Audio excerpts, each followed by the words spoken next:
close your eyes. Let the noise fall away. Listen not to the world, but to the silence beneath it.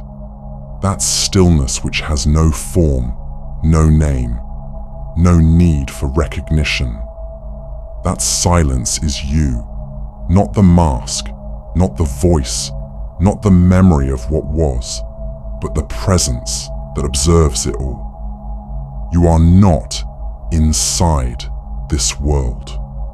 The world is inside you. The great illusion of life is the idea that there is a world out there, and that you are a being traveling through it, shaped by it, dependent on it. But the truth, ancient, undisturbed, eternal, is that the world you perceive is projected from within. What you call the universe is a living mirror of your own state of being. You do not move through time. Time moves through you. You are not your body. The body is an avatar, an appearance, a temporary configuration within the field of awareness. And that awareness, vast, untouched, indivisible, is what you truly are. There is no separation. The moment you begin to search for truth, for peace, for fulfillment, you're already looking in the wrong direction. Because to seek implies lack. To desire implies distance.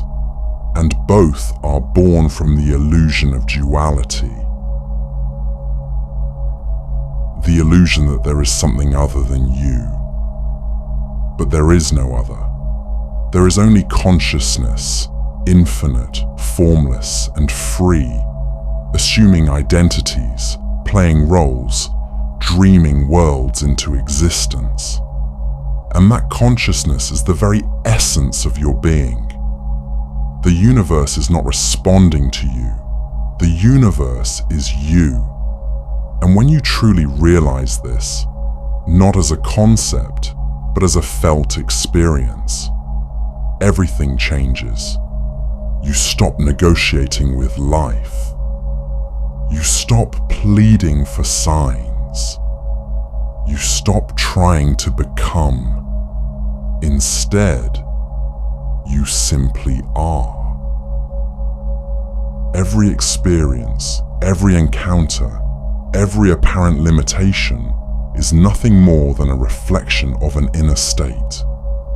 When you identify with a certain assumption, when you feel it as true, the world has no choice but to reflect it. It doesn't judge. It doesn't hesitate. It simply mirrors. The truth is simple. There is no external cause. What you call external reality is a shadow. It has no power of its own. It moves when you move, within. It reshapes itself not by force but by the quiet authority of assumption. So you must ask, what am I assuming to be true right now? Not what am I saying, but what am I living, feeling, expecting?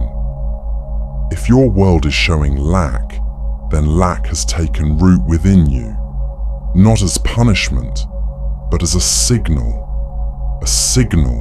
to return, to correct the assumption, to inhabit a new state. This is the art of true creation, not through effort, but through embodiment.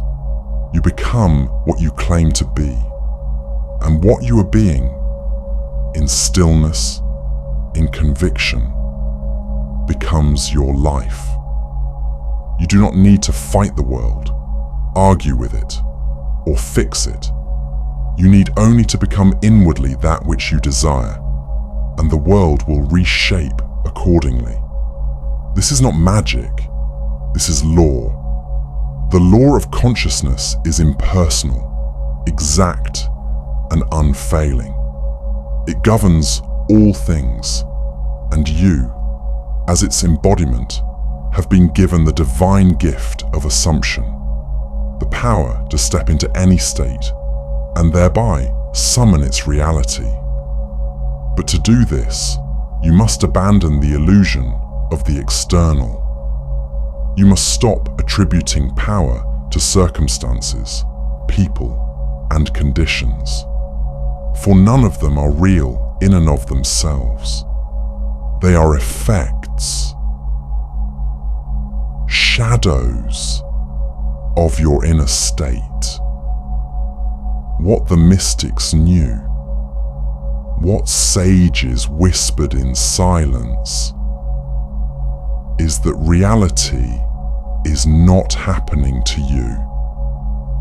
It is happening from you. There is no path. There is no future. There is only now, and the state you inhabit in this moment. If you believe yourself to be poor, unworthy, unseen, then the world will echo that belief faithfully, not to punish you, but to confirm you. Likewise, when you accept yourself as whole, empowered, loved, abundant, that too must become visible. So ask not, when will it come? Ask instead, who am I being now? Because the moment you change who you are being, the entire structure of your experience must shift. The world cannot resist your inner alignment.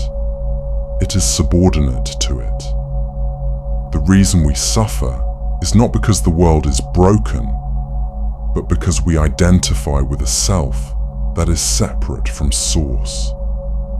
We believe we are small, limited, lacking, and life becomes the proof of that belief. But none of it is true. You were never the personality. You were never the story. You were never the wound. You are the field in which it all arises, and that field is whole, timeless, and untouched. This is the essence of non-duality. There is no observer and observed, no creator and creation, no you and them. All is one. All is I am. And when you recognize yourself as that, you begin to see that every face you meet is a reflection. Every experience is a message from yourself, to yourself, through yourself. Solipsism is often misunderstood. It is not the belief that other people do not exist. It is the realization that others exist as states within consciousness, states that arise in relation to your own. When you shift, the world shifts. It is not personal, it is structural. The game of life is not one of struggle, but of alignment, not of chasing, but of claiming. You do not need to force a single thing into being. You only need to assume the state, fully, faithfully, persistently, and it will crystallize into form. There is no effort in truth. There is only being. And being, once assumed, becomes becoming. But here is where most falter. They look outward for confirmation. They doubt when the mirror delays. They forget that the seed must first grow in the unseen before it emerges into light. Faith is not belief in what is seen. Faith is loyalty to the unseen. The deep knowing that what you have claimed within is already true, already alive, already done. This knowing becomes the axis of your life, and from that axis, the world bends. You must stop feeding the old state, starve it of your attention, ignore its protests, let it wither, and instead nourish the new, speak from it, walk from it, dress from it, think from it. Let it color every thought and motion. until the inner becomes so vivid that the outer must surrender. And it will. It always does. Because the universe has no choice but to reflect the one who knows who he is. You are not here to prove anything. You are here to remember, to awaken, to reclaim what was never lost, only forgotten. You are the dreamer. And the dream, the script, and the stage, the silence, and the sound. You are not a character in the play, you are the playwright. So write deliberately, and if you ever feel lost, return to stillness. Listen not to the noise, but to the space between the thoughts. That silence is home. That silence is you. When you live from the center of awareness, all things flow. The path opens not because you walk it, but because you are it. You are not becoming divine. You are remembering that you already are. So pause, breathe, and claim your reality from within. And let the world reflect your knowing.